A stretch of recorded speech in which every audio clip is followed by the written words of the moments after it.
MIT, donc 24 janvier 2023, le concours d'intégration, hein, avec la question 9. Je rappelle que dans ce concours, log, donc LOG, ça désigne le logarithme népérien. Historiquement, c'était comme ça quelque temps. Donc ici, hein, on a donc 2 log de x plus 1, multiplié par exponentielle log de x au carré, et donc il faut trouver une primitive. Je dirais que la première chose à faire pour aller vite dans ce genre de questions, c'est de calculer de tête, hein, de calculer la dérivée donc de l'exponentielle log de x au carré. Donc on a du u carré du exponentielle u, donc en dérivant, on aura la dérivée de log de x au carré. Donc 2 fois la dérivée de log de x, donc je rappelle que log c'est ln, ça fait donc 2 fois 1 sur x fois ln de x, donc j'écris quand même log de x, multiplié par le même exponentiel. Voilà. Quand on regarde ce qu'on a là, on a un 2 log de x, ça c'est pas mal. Par contre, il n'y a plus le sur x, ici, enfin vous n'avez pas la division par x, vous n'avez pas le plus 1. Donc qu'est-ce qui a bien pu se passer? Alors le plus 1, il pourrait très bien venir d'un produit, ici, de la dérivée d'un x. Donc ce que vous pouvez tester, c'est la dérivée de x exponentielle log de x au carré. Alors bien sûr, vous allez me dire, hein, comment on peut trouver ça? Eh bien, on sait que c'est une astuce. Donc certainement que cette chose-là, c'est la dérivée directement de quelque chose d'autre. Donc on va essayer x exponentielle log de x au carré. Donc c'est un produit. Hein. Donc quand on dérive ça, donc on a la dérivée de x, donc 1. Donc on a 1 exponentielle, donc log de x au carré, donc ça c'est très bien, on a bien le plus 1, vous voyez. Et après on a le deuxième terme, donc x, multiplié par la dérivée d'exponentielle log de x au carré, qu'on a calculé tout à l'heure, donc qui est 2 sur x, log de x, exponentielle log de x au carré. Et ici, vous remarquez que les x vont se simplifier, et qu'en factorisant par exponentielle, on a exactement la bonne intégrande ici. Donc la dérivée, c'est bien 2 log de x plus 1 exponentielle log de x au carré. On peut donc proposer comme primitive, eh bien, x exponentielle log de x au carré plus une constante ici réelle.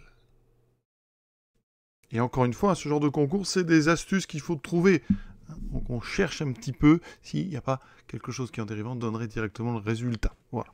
Pouvait-on faire autrement? Alors, on peut aussi essayer par exemple un changement en log de x. D'accord? Donc u égale log de x. Donc ça veut dire que du, c'est le logarithme népérien, donc c'est 1 sur x dx. Alors ça me donne quoi? Donc ici, notre intégrale donne quoi? Donc ici, donc l'intégrale de 2u plus 1 exponentielle ici de u carré.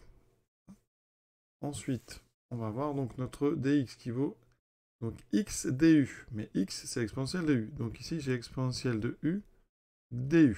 Alors, qu'est-ce que ça donne? Alors là, tout de suite, vous voyez, ça fait exponentielle 2u plus 1 exponentielle de u carré plus u du. Alors là, c'est très bien. Pourquoi?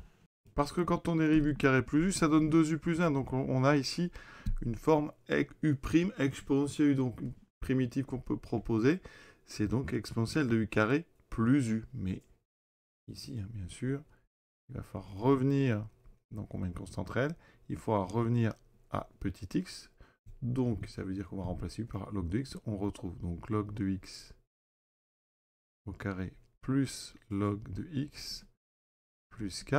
Ici on a une exponentielle d'une somme, on peut séparer en produit d'exponentielle.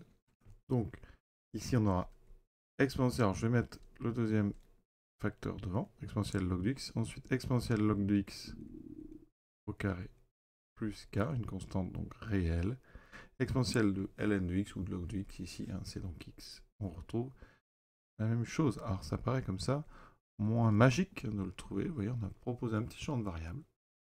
Ça prend un petit peu plus de temps. Voilà. Donc pensez à chercher des astuces, même si là, naturellement, ce champ de variables, il marche très très bien. Et pour ceux qui s'intéressent donc à ce genre de choses, voici la question suivante, numéro 10. Donc encore une primitive, voyez, une intégrale sans borne, avec ici pas mal des polynômes, hein, au cube, ici peut-être un gros développement en perspective, ou encore une fois une belle astuce. On va essayer de trouver l'astuce. À bientôt.